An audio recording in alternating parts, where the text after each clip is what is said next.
আবারও স্বাগত ২১শে বিজনেসের সঙ্গে আছি মহিমা পলি। দর্শক, এখন রয়েছে দেশের ব্যাংকিং খাত ও পাচারকৃত অর্থ ফেরত আনার উপায় নিয়ে বিশেষ আলোচনা। আর এই আলোচনার জন্য আমাদের স্টুডিওতে যুক্ত হচ্ছেন ব্যাংকার ও অর্থনীতি বিশ্লেষক মোহাম্মদ মাসুম। আপনাকে স্বাগত আমাদের আজকের অনুষ্ঠানে। জি, আমি কিছুক্ষণ আগে যেটা বলছিলাম যে আসলে আমরা পাচারকৃত অর্থ ফেরত আনা নিয়ে গতকালকে প্রধানমন্ত্রীর সংসদে একটা বক্তব্য নিয়ে আমরা আজকে আলোচনা করতে চাচ্ছিলাম। তো সেখানে আসলে প্রধানমন্ত্রীর বক্তব্যে আমরা কিছু ইনফরমেশন দিয়েই শুরু করতে চাচ্ছি যে 10টি দেশকে প্রাথমিকভাবে চিহ্নিত করা হয়েছে, সেখানে পাচারকৃত অর্থ আসলে 10টি দেশে খোঁজা হচ্ছে। এই বিষয়টা নিয়ে আপনার বক্তব্যটা কি? আচ্ছা, আমাদের বর্তমান ইলেক্টেড গভর্নমেন্টের ম্যানিফেস্টোতে ছিল যে পাচারকৃত অর্থ তারা রিফ্যাক্টরি বানিয়ে ফেরত নিয়ে আসতে হবে দেশের মেইন স্ট্রিম অফ ইকোনমিতে। আমরা যদি দেখি যে পরিসংখ্যান ইন্টারিম গভর্নমেন্টের সময় ছিল যে প্রায় $234 বিলিয়ন মতো টাকা পাচার হয়ে গিয়েছে, এবং সেটা 2009 থেকে 2023 মধ্যে এই সময়কালের মধ্যে, যেটা যদি আমরা মনে করি সেটা প্রতি বছর প্রায় $16 বিলিয়ন, যেটা প্রায় 2 ট্রিলিয়ন টাকার কাছাকাছি, approximate to that. It's a big chance undoubted. এটা ম্যাসিভ আকারের আমাদের ইকোনমির যে অবস্থা, খুব স্ট্রেস পিরিয়ড আমরা পার করছি, এবং আমাদের বাজেটও খুব ফিসকাল স্পেসও খুব স্ট্রেসের মধ্যে আছে, যেখানে ফরেন কোনো বোরিং পেলে যেটা আগের যে অব্লিগেশন সেটা পে করতে গিয়ে একটা বিগ চান চলে যাচ্ছে।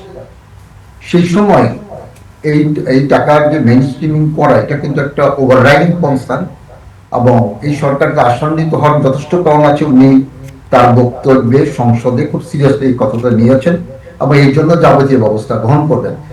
এই জন্য উনি বলছেন ইন্টার এজেন্সি যে টাস্ক ফোর্স গঠন করা হয়েছে, এবং তারা সিরিয়াসলি এই জিনিসগুলো দেখতে। এখানে কিন্তু বেশ কিছু ইনস্টিটিউশন আছে, তারা কিন্তু এর সঙ্গে জড়িত, ইনভলভ, এটাকে রিকভারি একটা। কিন্তু যখন এই ঘটনায় স্ক্যাম গুলো হলো, তখনও কিন্তু ইনস্টিটিউশন গুলোকে কাজে লাগানো হয়েছে, কারণ যারা ওয়াচ ডগ ছিল তাদের চোখের সামনে কিন্তু এই ঘটনা ঘটে গেল ওভার দ্য ইয়ার্স।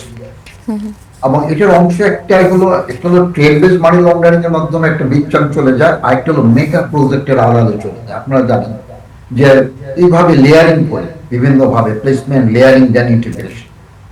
তো যে কোনো দেশেই যদি করাপশন অরিজিনেটেড, এই financial crime originated in Bangladesh, কিন্তু এটা বাইরের দেশে চলে গিয়েছে, সুতরাং একটা গ্লোবালি এটাকে দেখতে হবে, কিন্তু ইন্টিগ্রেটেড ইকোনমি। সুতরাং এটা করাপশন, এটা সব জায়গায় যে ওই করাপশন হিসাবে অ্যাডমিটেড, বাট আমাদের এখানে যেটা করতে হবে স্ট্রং এভিডেন্স বেস ডেভেলপ করতে হবে। এই জন্য আমাদের যথেষ্ট হোমওয়ার্ক করতে হবে। যখন আমরা বাইরের দেশের সহযোগিতা চাবো, তার জন্য কিন্তু 3টা দেশের সাথে অলরেডি এগ্রিমেন্ট হয়ে গেছে, এটা আসান্বিত হয়ে গেছে, এবং বাকি দেশগুলোর সাথে কিন্তু মিউচুয়াল যে লিগ্যাল অ্যাসিস্ট্যান্স ট্রিটি, এটা করতে হবে, আলোচনা চলছে, বিকজ এটা ইন্টার কান্ট্রি ইনভলভমেন্ট হয়েছে।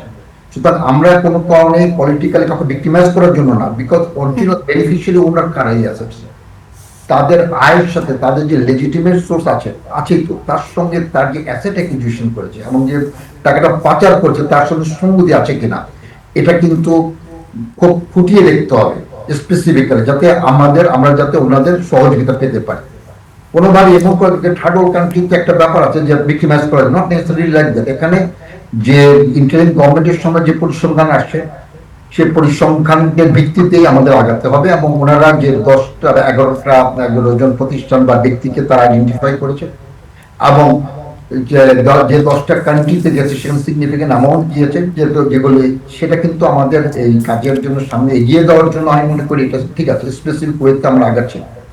কিন্তু আমাদেরকে অনেক হোমওয়ার্ক করতে হবে, যাতে আমাদের যে স্ট্যান্ডটা সাবস্টিটিউটেড হয় রিকোয়ার্ড লফুলি, তাহলে ওনাদের কাছ থেকে আমরা রিকোয়ার্ড সহযোগিতা পাবো। কিন্তু এখানে একটা বিষয় যেটা আপনি কিছুক্ষণ আগে আপনি একটা এই যে স্ট্যাটিস্টিক্সটা বললেন, আপনি যে পাচারকৃত অর্থের পরিমাণ আসলে হিউজ, 234 বিলিয়ন মার্কিন ডলার, হিউজ পরিমাণ একটা অর্থ কিন্তু।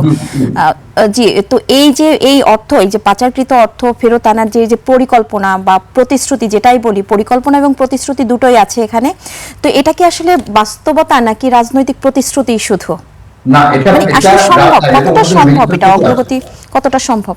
আমার কথা শুধু পলিটিক্যাল কমিটমেন্ট থাকলে, স্ট্রং কমিটমেন্ট থাকলে যে কোনো ভাবেই একটা প্রোগ্রেস হবে, এবং আমরা যদি পরিকল্পনা হবে আগাতে পারি। It's a very much complicated issue, কেননা এটা কিন্তু করাপশনটা অরিজিনেটেড ইন বাংলাদেশ, বাট রেমিফিকেশনটা কিন্তু বাইরে চলে গেছে অ্যাক্রস দ্য বর্ডার। যেটা বললাম এই টাকাটা কোথায় গেছে, সাইফন ওয়ার্কের বাইরে চলে গেছে। এখন আমাদের যে ক্লেম যে এটা বেনিফিশিয়ারি ওনার কে, অ্যাকচুয়াল বেনিফিশিয়ারি ওনার, সেটাকে পরিসংখ্যান দিয়ে স্ট্রং এভিডেন্স দিয়ে প্রমাণ করতে পারলেই আমরা আমাদের বাইরে যে কান্ট্রির সঙ্গে যে ট্রিটি করবো সে ট্রিটির আওতায় আমরা সাবস্টেন্সিয়াল একটা সহযোগিতা পাবো, কোঅপারেশন পাবো। ঠিক আছে, এই জন্য আমাদেরকে অনেক হোমওয়ার্ক করে যেতে হবে যাতে আমাদের যে ক্লেমটাকে তাকে এডুকেটলি সাবস্টেন্সিয়েটেড করা যায় উইথ এডুকুয়েট এভিডেন্স। ঠিক আছে, তাহলে এটা অ্যাকসেপ্টেবিলিটি পাবে, অ্যাকসেপ্টেবিলিটি পাইলে এটা ফুলফুল রেজাল্ট অবশ্যই পাবো আমরা, আশা করি। এবং এই গভর্নমেন্ট কিন্তু তার ম্যানিফেস্টোতে বলেছে পাচার কিন্তু আমাদের দেশ যেখানে অনেক চ্যালেঞ্জের সম্মুখীন, আপনারা জানেন middle eastern countries war, fuel based economy, overall situation কিন্তু আমাদের জন্য ফেভারেবল না। আমরা একটু আগে বলেছি যে আমরা যে ফরেন বোরিং করবো যাই করি না, তার একটা অংশ কিন্তু চলে যাচ্ছে আগের যে ডেট ছিল সে ডেট অব্লিগেশন মিট আপ করার জন্য। সুতরাং আমাদের ফিসক্যাল স্পেস কিন্তু খুব স্ট্রেস, আমাদের বাজেটও খুব স্ট্রেসের মধ্যে আমরা পার করছি। সুতরাং এই টাকাটা মেইন স্ট্রিম করা, আমাদের তো গরিব দেশ না, একটা চক্র বা একটা ভেস্টেড কোয়ার্টার্স, তারাই কিন্তু এই এতগুলো টাকা দেশ থেকে বাইর করে নিয়ে গিয়েছে, সেটা মেগা প্রজেক্টে আলাদা হোক, সেটা ট্রেড বেস মানি লন্ডারিং হোক। এই যে কোনো যে সমস্ত লুপহোলস রয়ে গেছে এখনো কিন্তু এই কোনো না কোনো চক্র এখনো অ্যাক্টিভ, কিন্তু এটাকে পুরোপুরি 100% কোনো সময় প্লাগিং করা যাবে না মনে হয়, কিন্তু কতখানি আমরা কন্ট্রোলে আনতে পারি, নিয়ন্ত্রণে আনতে পারি যাতে এই রিকারেন্সটা না হয়, সেটাও আমাদেরকে পথ বের করতে হবে। একটা তো টাকা আনার জন্য যে গভর্নমেন্ট ইনিশিয়েটিভ নিয়েছে undoubtedly speed is over the, এবং পলিটিক্যাল কমিটমেন্ট থাকলে এবং পরিকল্পনা মাফিক যেটা বললাম এডুকেট স্ট্রং এভিডেন্স নিয়ে আগালে এবং ওই কান্ট্রিদের সঙ্গে ট্রিটি হলে, কেন করাপশন ইজ করাপশন, সব দেশে এটা করাপশন। জি, আপনার বক্তব্য অনুযায়ী হচ্ছে আমরা যেটা বলতে পারি যে আসলে পরিমাণ হিউজ হলেও এটা সম্ভব, কিন্তু আসলে প্রিভিয়াস যে স্টোরি যদি আমরা বলি, হিস্ট্রি যদি আমরা বলি, যে সেখানে আসলে বিভিন্ন সময় কিন্তু এই যে পাচারকৃত অর্থ ফিরিয়ে আনার জন্য বিভিন্ন সময় বিভিন্ন রকম উদ্যোগ নিয়েছিল, কিন্তু আমরা আশানুরূপ ওরকম কোনো রেজাল্ট কিন্তু দেখিনি। এটা একটা বিষয়। আরেকটা বিষয় হচ্ছে বিদেশ থেকে অর্থ ফেরত আনতে সবচেয়ে বড় বাধা কোথায়, আসলে কোন কোন বাধাগুলো ফেস করা হয় যেখানে প্রিভিয়াসলি আমরা ফেস করেছি? না, বড় বাধাগুলো যেন আমাদের দেশে যেমন এন্টি কারাপশন এই কমিশন আছেন, ও দেশে আছে তার কাউন্টার পার্ট অর্গানাইজেশন গুলো, আমাদের যে বিএফএইউ আছেন, তাই না, এনবিআর, এই যে এই যে একটা হলো গভর্নমেন্ট টু গভর্নমেন্ট ট্রিটি, এবং গভর্নমেন্ট টু গভর্নমেন্ট ট্রিটির আওতায় ওই দেশের যে অর্গানাইজেশন আছে, যে এই রেগুলেটরি অর্গানাইজেশন যারা আছে তাদের সঙ্গে আমাদের সহযোগিতা করতে হবে, ওরা আমাদের সঙ্গে ওই আওতায় আমাদের সঙ্গে ইন্টার কপারেশন করতে হবে। কখন বুঝতে পেরেছেন, দেশের ভিতরে কিন্তু ইন্টার এজেন্সি একটা টাস্ক ফোর্স গঠন করা হয়েছে, তারা কিন্তু এটা ডেডিকেটেডলি কাজ করবে যাতে আমাদের ক্লেমটা সাবস্টেন্সিয়েট করা যায় এবং অ্যাসেটের অ্যাকচুয়াল বেনিফিশিয়ারি ওনার কে কারা এবং তাদের যে লেজিটিমেট সোর্স অফ ইনকাম আছে তার সঙ্গে যে অ্যাসেট তারা অ্যাকোয়ার করছে ওভার দ্য ইয়ার্স, তার সঙ্গে কোনো কনগ্রুয়েন্সি আছে কিনা, কতখানি ডিফারেন্স আছে, সেই জিনিসটা কিন্তু আমাদেরকে ফ্যাক্টস অ্যান্ড ফাইন্ডিং দিয়ে প্রমাণ করতে হবে। তাহলে কিন্তু আমাদের যে ক্লেমটা টেনাবল হবে, যৌক্তিক হবে, তখন আমরা কিন্তু ওদের কাছ থেকে কি একটা ক্রেডিবল ক্লেম হিসেবে প্রমাণিত হবে এবং আমরা সহযোগিতা পাবো। থার্ড ওয়ার্ল্ড কান্ট্রির পলিটিক্যাল একটা ভিক্টিমাইজেশনের রাজনীতি হয় সেটা সবাই জানে, কিন্তু আমরা যেটা বলতে চাচ্ছি যে আসলে এরা লায়াবল এবং রেসপন্সিবল এবং এই টাকাটা নিয়ে চলে গেছে, তার জন্য এডুকেট এভিডেন্স আমাদের লাগবে। ঠিক আছে, আরেকটা বিষয় হচ্ছে যে অনেকে কিন্তু এই টাকাটা আসলে বিভিন্ন সময় বিভিন্ন অফারে নিয়েছে বিভিন্ন দেশে।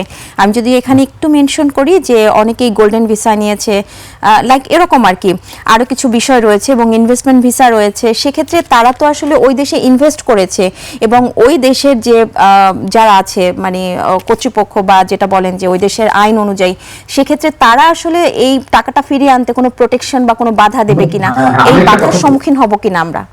জি, মানি লন্ডারিং এর জন্য they have adopted much more sophisticated means. কথা বুঝতে পেরেছেন, এই যে লেয়ারিংটা খুব খুব কমপ্লিকেটেড, এটাকে বের করাও খুব ডন্টিং টাস্ক, কিন্তু আমরা যখন কোঅপারেশন পাবো অন্যান্য দেশের ওই ট্রিটির আওতায়, তখন আমরা ইন্টার অর্গানাইজেশনের কাউন্টার পার্ট আছে তাদের সঙ্গে যখন আমাদের ইন্টারাকশন হবে, তখন কিন্তু এটা জিনিসটা ইজিয়ার হয়ে যাবে। কারণ তারা কিন্তু সবচেয়ে বেশি কমপ্লিকেটেড এবং সোফিস্টিকেটেড মিনস অ্যাডপ্ট করেছে যারা এই মানি লন্ডারিং এর সঙ্গে জড়িত, ঠিক আছে? সুতরাং এটা তো সেক্ষেত্রে তারা যেহেতু ইনভেস্ট করে ফেলেছে, তারা এক্সপার্টিস লাগবে, ওই লেভেল এক্সপার্টিস ডেভেলপ করতে হবে। জি, সেক্ষেত্রে আসলে যেহেতু ইনভেস্ট হয়ে গেছে, তারা আসলে তাদের একটা প্রোটেকশন দেবে কিনা, নিজেদের স্বার্থে হোক বা যেটাই হোক। ওরা তো নাও চিনতে পারে, কিন্তু আমাদেরকে বলতে হবে যে এটা তো ইলিসিট, মানে ইলিগালি আর্ন। সুতরাং এখানে তো আমাদের সেভাবে লিগাল প্রসিকিউশনের মাধ্যমে প্রমাণ করতে হবে ওই দেশে, কথা বুঝতে পারছি। যদি কোনো তাদের ওখানে ইনভেস্টমেন্ট করেছে কোন কোম্পানির সঙ্গে, তারা তো চাবে যে ইনভেস্টমেন্ট টাকাটা এইভাবে প্রশ্নবিদ্ধ না হোক, ঠিক আছে? কিন্তু সাথেই থাকবেন, এই বিষয়গুলো নিয়ে আরো কথা বলবো আমরা। একটা বিরতি নিয়ে এসেছি। জি দর্শক, এ পর্যায়ে নিচ্ছে একটা বিরতি, ফিরবো একটু পরেই, ততক্ষণ সঙ্গেই থাকুন।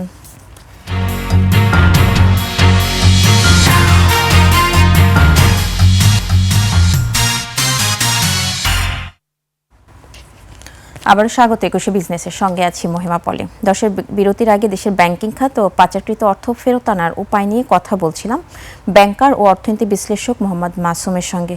প্রিয় দর্শক, একুশে বিজনেসের এই অংশটি দেখছেন আলোক হেলথ কেয়ার অ্যান্ড হাসপাতালের সৌজন্যে, powered by national agri care group. আমরা আবারও তার সঙ্গে আলোচনা ফিরব।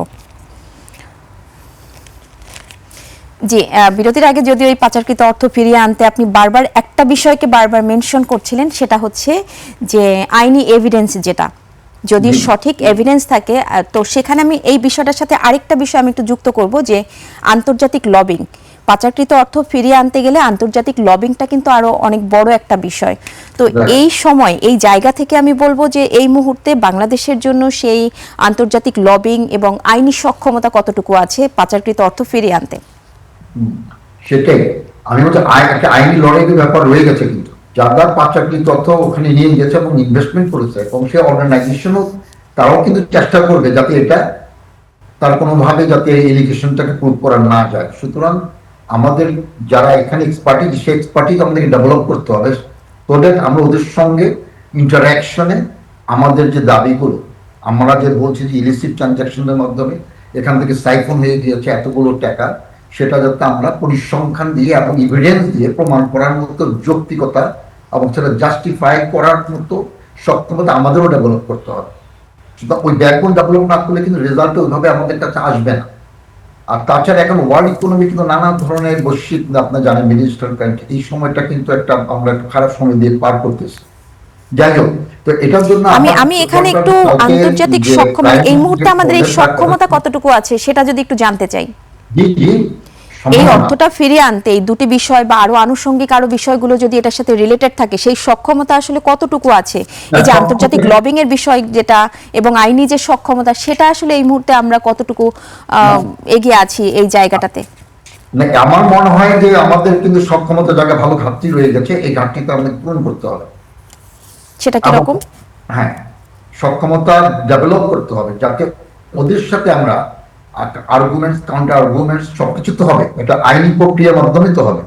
আমরা চাচ্ছি ফেয়ারনেস, একটা ওয়ার্ল্ড ওয়াইড একটা ইকুইটেবল গ্রোথ, কেননা এর মাধ্যমে দেশে আমাদের কিন্তু বৈষম্য বেড়ে যাচ্ছে, কুক্ষিগত হয়ে যাচ্ছে একটা কোটারির কাছে, তাই না? As a result of this একটা মাস পিপল কিন্তু ডিপ্রাইভ হচ্ছে।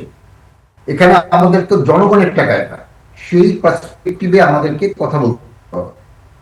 পাবলিক মানি, সে পাবলিক মানি নিয়ে একটা ভেস্টেড কোয়ার্টার এইভাবে খেলবে, মানুষকে এইভাবে বঞ্চিত করবে কেন? বলছে এই জিনিসগুলো তুলে ধরতে হবে with educate arguments and logics and facts and findings, এবং কিভাবে টাকাটা গেল সবকিছু কিন্তু একেবারে মানে পিন পয়েন্ট করতে হবে, তাহলে আমরা উইথস্ট্যান্ড করতে পারবো। এখানে সাথে যদি লবিং এর বিষয়টা টানি, জি, আন্তর্জাতিক রিলেশনশিপ বা লবিং এর বিষয়টিও যদি টানি, সেটাই বা কতটুকু আছে এই মুহূর্তে আমাদের? সেটা আমাদেরকে ডেভেলপ করতে হবে, যে আমাদের আমরা তো space country, poverty reason country, এই সময় যদি একটা চক্র যদি এতগুলো টাকা নিয়ে চলে যেত, ম্যাসিভ অ্যামাউন্ট, আপনি চিন্তা করেন, মানে প্রতি আমার যেটা পরিসংখ্যান অনুযায়ী যেটা যা, যে প্রতি বছর প্রায় 16 বিলিয়ন টাকা চলে গেছে, মানে প্রায় 2 ট্রিলিয়ন টাকার কাছাকাছি। জি, আরেকটা বিষয় একটু জানবো, যে জি বলুন। এটা যদি আমাদের মেইন স্ট্রিমিং ইকোনমিতে আসতো, আমাদের জিডিপি গ্রোথটা কোন জায়গায় হতো? আপনারা দেখেন, এর আগে সরকারের সময় কিন্তু খুব ব্লকেড পিকচার, খুব ইনফ্লেটেড পিকচার জিডিপি গ্রোথ দেখিয়েছে, কিন্তু যখন দেখলেন যে এখানে জিডিপি গ্রোথের সাথে আমাদের এমপ্লয় নাই, মানে জবলেস একটা জিডিপি গ্রোথ, তখনই কোনো স্ট্রাকচারালি কোনো ডিফিসিয়েন্সি আছে সেই সময়। সুতরাং অনেক কিছু ফ্যাক্টস ফাইন্ডিংস সাবস্টিটিউট করতে হবে, যাতে আমাদের কিন্তু সেই আমি বলবো সেই কম্পিটেন্সি লেভেলের ঘাটতি আছে, আমি মনে করি সেই কম্পিটেন্সি লেভেল ঘাটতিটাকে আমাদের ফুলফিল করে এবং যথাযথভাবে এই ইস্যুসগুলোকে ইন্টারন্যাশনাল ফোরামে বা যে কনসার্ন কান্ট্রি আছে, যে 10টা দেশ আমরা আইডেন্টিফাই করলাম যেখানে আমাদের ম্যাক্সিমাম টাকা সাইফন অফ হয়ে চলে গিয়েছে, কারণ সেগুলোকে তাদের সাথে আমাদের যোগাযোগ রাখতে হবে এবং ট্রিটিটা করতে হবে, যে 3টা দেশের সাথে ট্রিটি হয়েছে আরো করতে হবে, করে সক্ষমতা বৃদ্ধির মাধ্যমে এবং government to government plus organization to organization, যেমন আমাদের দুদক আছে, ওনাদের দেশেও অ্যান্টি কারাপশন কমিশন আছে, ওখানেও এরকম আছে, আমাদের বিএনপি আছে, ওদের অর্গানাইজেশন টু অর্গানাইজেশনে একটা কোলাবোরেটিভ অ্যাপ্রোচ নিয়ে আগালে আমরা একটা রেজাল্ট পাবো। সম্পূর্ণ 100% না হলে একটা 50% বা 60% রেজাল্ট আসলে একটা টাইম ডাইমেনশনের মধ্যে, নাথিং রং উইথ দ্যাট। আমার কথা হলো আমরা বেস্ট এফোর্ট বেসিসে চেষ্টা করব, এবং এই গভর্নমেন্টে কিন্তু ম্যানিফেস্টোতে এবং প্রধানমন্ত্রীর বক্তব্য কিন্তু এটা আসছে, উনি বেশ কমিটমেন্ট দাও যে টাকাগুলি আমাদেরকে নিয়ে আসতে হবে, সুতরাং ওইভাবে আমাদের পরিকল্পনা নিয়ে সামনে এগোতে হবে, হলে একটা রেজাল্ট হবে বলে আমি মনে করি। পরিকল্পনার বিষয়টা যেহেতু আপনি পরিকল্পনার বিষয়টাই যেহেতু আপনি উল্লেখ করেছেন, আমরা যেটা জানি যে আসলে এই পরিকল্পনা অংশ আমি 10টা দেশ আইডেন্টিফাই করলাম, এটা পরিকল্পনা অংশ। 10টা দেশের মধ্যে highest amount of siphon of money চলে গিয়েছে, ঠিক আছে। আমি কতগুলো যারা করেছে ইনভলভ তাদের নামও আমরা নিয়ে আসছি না, এই যে আইডেন্টিফাই করলাম।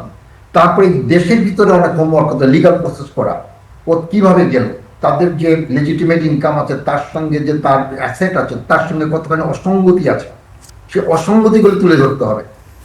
জি, একেবারে খুব ছোট্ট করে জানতে চাইবো যে আমি একটু ছোট্ট করে জানতে চাইবো যে আপনি যেটা বলছেন যে এই পাচারকৃত অর্থ ফিরিয়ে আনতে যে 11টি প্রতিষ্ঠান যারা যৌথ অনুসন্ধান এবং তদন্তে কাজ করছে, এবং তাদের কর্ম পরিকল্পনা বা তাদের তদন্ত পরিকল্পনাটাই বা কেমন হওয়া উচিত এই পাচারকৃত অর্থ ফিরিয়ে আনতে?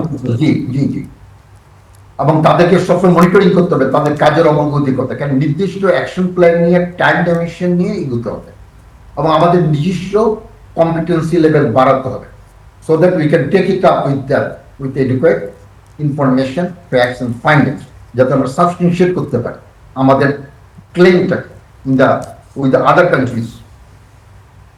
জি, আপনাকে অনেক ধন্যবাদ আজকে আমাদেরকে সময় দেওয়ার জন্য। আমরা একেবারে শেষ পর্যায়ে চলে এসেছি। আপনাকে ধন্যবাদ। জি দর্শক, এতক্ষণ দেশের ব্যাংকিং খাত ও পাচারকৃত অর্থ ফেরত আনার উপায় নিয়ে কথা বলছিলেন ব্যাংকার ও অর্থনীতি বিশ্লেষক মোহাম্মদ মাসুম। নিচ্ছে একটা বিরতির পর 2টা 30 মিনিটে আবারও ফিরে আসবো 21শে বিজনেসে। দেখার আমন্ত্রণ রইল, আমাদের সঙ্গেই থাকুন।